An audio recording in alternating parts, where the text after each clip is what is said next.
Hutan Indonesia mengalami penyusutan dengan kecepatan yang belum pernah terjadi sebelumnya.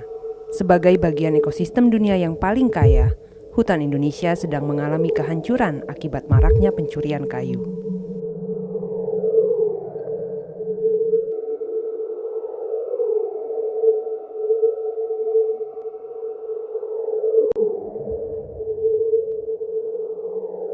Sebagian besar kayu ilegal ini diperdagangkan di pasar internasional. Keuntungan besar dari kegiatan yang merusak sumber daya alam Indonesia ini telah memperkaya para penjahat terorganisir dan pejabat korup, sementara Indonesia dan rakyatnya kehilangan sumber pendapatan utama.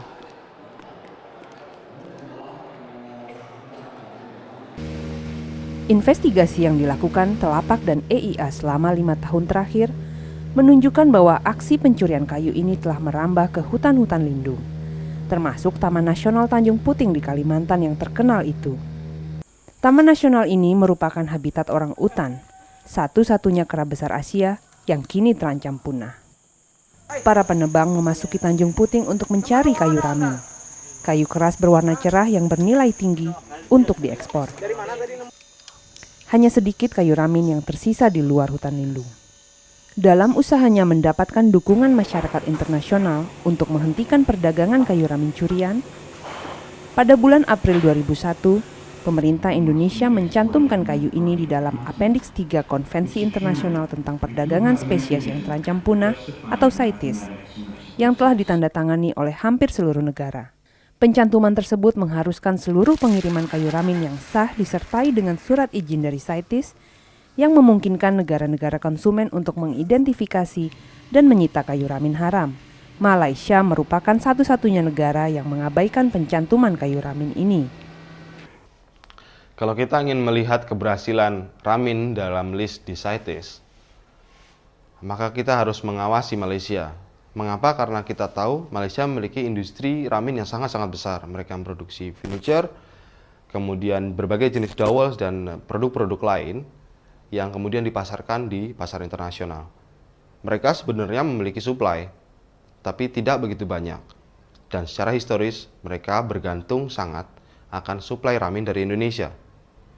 Sejak Indonesia menetapkan pelarangan ekspor ramin, maka secara logis kita harus melihat penurunan dari produk ramin di Malaysia, tapi kita tidak menemukannya.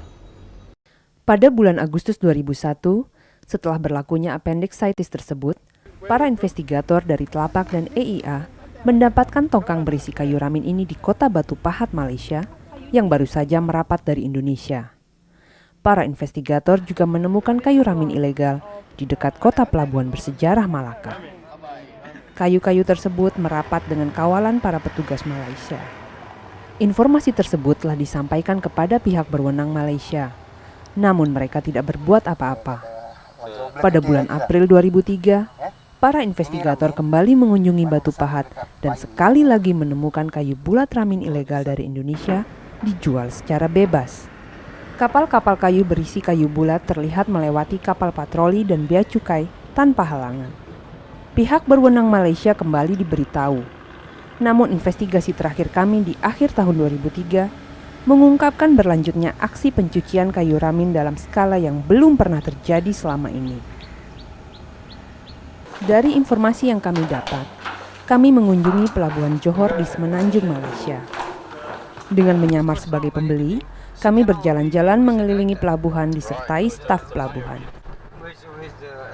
Dalam perjalanan tersebut, kami diperlihatkan 3 buah gudang besar berisi timbunan balok-balok kayu ramin di lokasi zona perdagangan bebas.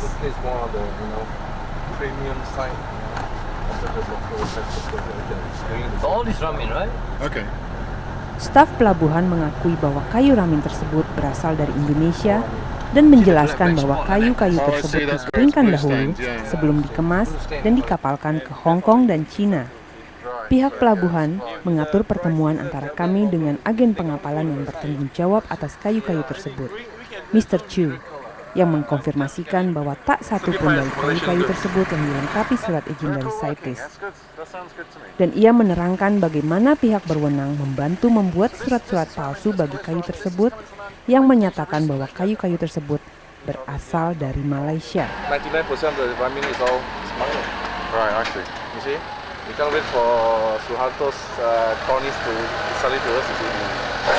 But if we brought this stuff into Europe or the US, we would need a document that was a There's CITES document. No, you don't need it because it's BL everything. We can arrange it as a country of origin, Malaysia. Right. Okay. So this timber won't consider as an Indonesian product. See? Right. Okay. I see. All those ramen as you see, I saw here is all CITES free. I see. Because it's from Malaysia. Yeah. Malaysia. Okay. Kapal-kapal kayu dari Jambi, Sumatera, yang masing-masing memuat 100 ton kayu ramin curian, merapat di pelabuhan ini setiap harinya. Instansi pemerintah yang menangani penerapan peraturan CITES di Semenanjung Malaysia, Badan Industri Perkayuan Malaysia, memiliki sebuah kantor di Pelabuhan Johor. Meskipun demikian, sekitar 70.000 meter kubik kayu ramin ilegal asal Indonesia dicuci di pelabuhan tersebut untuk dipasarkan di Timur Jauh, sampai sebanyak 2.000 kontainer setiap tahunnya. Jumlah tersebut 2 kali lipat lebih banyak dari total produksi kayu ramin legal di seluruh Malaysia. Dari Johor, tim investigator menuju Sibu, sebuah kota kayu di Sarawak, Malaysia yang terletak di Pulau Kalimantan. Kota ini dikenal sebagai salah satu pemasok utama kayu ramin ke pasar dunia. Menyamar sebagai calon pembeli, kami mengunjungi seorang pedagang besar di sana.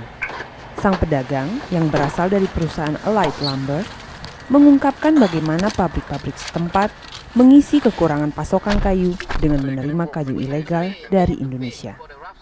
Dalam percakapan telepon selanjutnya, Mr. H memberikan lebih banyak rincian bagaimana praktek pencucian kayu dilakukan dan keterlibatan Korporasi Pengembangan Industri Perkayuan Sarawak, instansi pemerintah setempat yang berwenang mengeluarkan surat izin CITES. So basically, they know that the wood comes from Indonesia. Yes. But they will still issue the permit. Yes, but it is not every people can do it.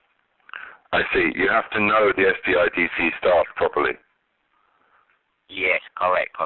Mr. H selanjutnya mengatakan bahwa hal seperti itu sudah lazim terjadi. And how often would you say this happens? I mean, what percentage of the ramen which is being shipped from Sarawak to Europe would have actually originated in Indonesia? Oh, the percentage, I don't think so much, because maybe the total volume may be about 30%, 40%. So about 30 to 40% of the ramen that's coming from Sarawak now actually originates in Indonesia. Yes. Sebuah sumber industri independen menguatkan fakta tersebut. Di Johor, agen pengapalan Mr. Chu juga mengakui bahwa dengan menggunakan surat-surat dari Malaysia yang dibuat saat kayu dicuci di pelabuhan tersebut, kontak bisnisnya di Hong Kong dan China dapat membeli surat izin dari CITES. Hal ini memungkinkan sang pedagang untuk membawa kayu-kayu ilegal tersebut ke Eropa atau Amerika. Mr. Chu ini bahkan mengirimkan kami email berisi diagram proses pencucian kayu sampai tibanya kayu ramin yang dilegalisasi tersebut di Amerika atau Eropa, termasuk undangan untuk merayakan kedatangannya. Kayu hasil cucian ini digunakan untuk membuat stik biliar dan bingkai foto di Cina untuk kemudian dipasarkan di Barat. Di Sibu, Mr. H menjelaskan bagaimana perusahaan sawmill setempat memasok sebagian kayu ramin cucian asal Indonesia ke sebuah pabrik kayu cetak setempat bernama Koying. Selanjutnya, tim investigator bersama Mr. H mengunjungi fasilitas milik Koying, di mana berbagai kayu cetak dan tangkai kuas dari kayu ramin sedang dikemas untuk dikapalkan ke Eropa dan Amerika. Sang pemilik, Mr. Philip Lau, memberitahu kami bagaimana dia memiliki persediaan kayu ramin sebanyak 6.000 meter kubik dan bagaimana dia dapat dengan mudah mendapatkan surat izin CITES untuk mengekspor kayu-kayu tersebut. Mr. H kemudian menjelaskan bagaimana proses pembuatan surat izin ini lewat telepon. The SDITC actually they can show it this one you buy it from Sarawak. That's all. They are not asking the what the country they're coming from. I see. So you just got to have bought the sawn timber from someone inside Sarawak. Yes. And if that person has already brought it in from Indonesia and obtained the right documents, then there's no problem. Yes. I see. Well, that's Yes, it's just very simple for the buyer. Your custom won't ask for this certificate. What is the origin? Because it's clearly said that this origin is from Sarawak. Dokumen-dokumen yang didapat dari pihak berwenang Amerika membenarkan bahwa Koying secara teratur memasukkan kayu cetak Ramin ke Amerika. Tim investigator mendapatkan nama kakak Mr. H, pemilik perusahaan Allied Lumber, di dalam buku tamu sebuah perusahaan bernama Twins Furniture yang berbasis di Kuantan, Semenanjung, Malaysia. Twins merupakan salah satu pembuat tempat tidur bayi terbesar di dunia yang mengekspor produknya ke Amerika, Jepang, dan Eropa. Sekitar separuh dari produk-produk ini terbuat dari kayu Ramin. Menyamar sebagai pembeli, kami berhasil melihat-lihat ke dalam kompleks pabrik milik Twins dan bertemu dengan Mr. Goh, pemilik perusahaan tersebut. Dalam pertemuan tersebut, dia menyatakan bahwa dia tidak membutuhkan surat CITES untuk produk Raminnya. Kemudian, kami menghubunginya lewat telepon untuk mengkonfirmasi pernyataannya itu. what I'm trying to find out is to get confirmation from yourself about that we do not need CITES permits for the Ramin cribs to bring them to Europe. Is that correct? You mean that to UK or to UK market? To UK, yeah. We also possibly US, but UK initially, yeah, probably. Yeah, no, Ramin is okay to sell to UK market, no problem. We don't need the CITES permits for the UK. No CITES. I see. So you are currently shipping regularly to the UK. Yes, I ship a lot to UK with Ramin, baby crib, but without CITES. All the time. Yes.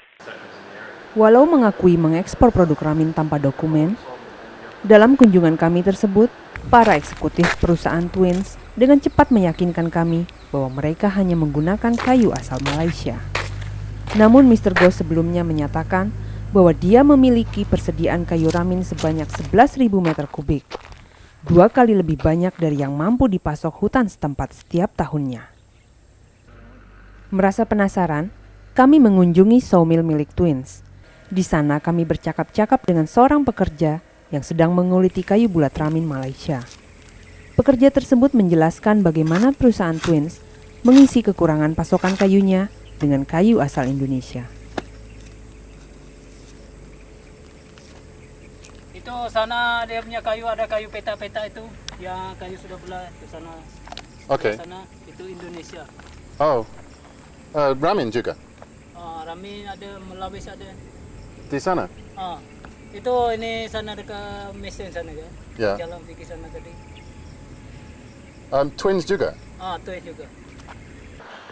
Kami menelusuri produk furnitur bayi yang terbuat dari Ramin, produksi Twins di Amerika dan Inggris. Salah satu ranjang yang dijual di toko Pottery Barn Kids di Amerika disebutkan terbuat dari kayu maple. Meskipun menurut dokumen pengapalan yang didapat EIA, produk sejenis didatangkan dari Kuantan, Malaysia, dan terbuat dari kayu Ramin. Investigasi kami menunjukkan bahwa kayu Ramin Indonesia dicuci di Malaysia dalam skala yang belum pernah terjadi selama ini. Akibatnya, stik biliar, bingkai foto, kayu cetak dan ranjang bayi yang terbuat dari kayu langka hasil curian dari Taman Nasional Indonesia mengisi rumah para konsumen yang tidak menyadarinya di seluruh dunia. We've handed our information over to the Malaysian authorities, and of course we want the Malaysian authorities to act and act decisively. But that's not enough, because what we've seen, we've done this before, what we've seen is official complicity in this, and we need that to be dealt with as well. We have to deal with the corruption that is driving this trade. Now, Malaysia has failed CITES. It's put in a reservation on this particular species. We'd like to see them remove that reservation, join in, try and stop this scourge in the various methods that other countries in the region have done to try and cooperate to stop the scourge of illegal logging rather than profiting from it. Indonesia, of course, as well, has got to carry out better enforcement. It's got to arrest the kingpins. We name a kingpin in our new report. Go for him, find him, prove what's going on. We've got evidence. We need to see people like this taken out of the trade, or it will just continue.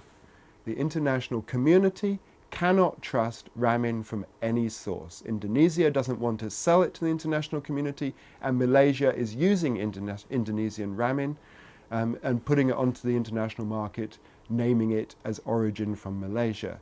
Don't buy Ramin. It can't be trusted. Not until the Malaysian government has sorted out what's going on in that country now and opened its arms to the international community and the efforts that are being made to stop illegal logging.